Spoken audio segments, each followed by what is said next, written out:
नमस्कार फ्रेंड्स, तुमचं सगळ्यांचं स्वागत आहे मिनी ब्लॉगमध्ये. तर आता बोला गाऊनवरच काय मिनी ब्लॉग करते, तर असं काय नाही. किचनमध्ये कामं असतात, त्याच्यामुळे पुन्हा एकदा कपडे खराब होतात, त्याच्यामुळे विचार केला ह्याच्यावरच शूट करावं. खूप तुम्हाला आवडत असेल तर नक्कीच फॉलो करा. तर इथं बघू शकता खूप सारी भांडी पडलेली आहेत. आत्ताच नाश्ता उरकलेला आहे मी, तर आता स्वयंपाकाची तयारी करते. तर आज स्वयंपाकासाठी बनवणार आहे कोबीची भाजी, वरण भात आणि चपात्या. चपात्या ऑलमोस्ट बनवून झालेले आहेत. माझ्या कपडेसुद्धा मशीनला लावलेले आहेत, मी दाखवते तुम्हाला.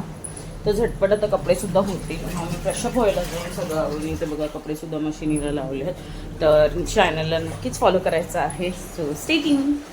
तर सुरू केली होती स्वयंपाकाची तयारी. एकीकडे भात ठेवला आणि एकीकडे वरण ठेवलं. मूग आणि तुरीची डाळीचं वरण बनवणार होती. त्याच्यामध्ये मस्त टाकलं जिरं, हळद आणि हिंग टाकून मस्तपैकी शिजायला ठेवलं.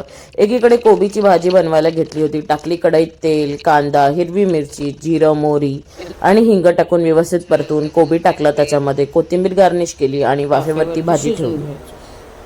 सुद्धा रेडी झाला. आता वेळ होती किचन आवरायची. तर आता फायनली मी ही भांडी वगैरे धुवून घेते. किचनचा ओट्टासुद्धा व्यवस्थित असं साफ करून घेतला. तर आजचा मिनी ब्लॉग आवडला असेल तर नक्कीच फॉलो करा, लाईक करा आणि असंच भरभरून प्रेम द्या. बाय.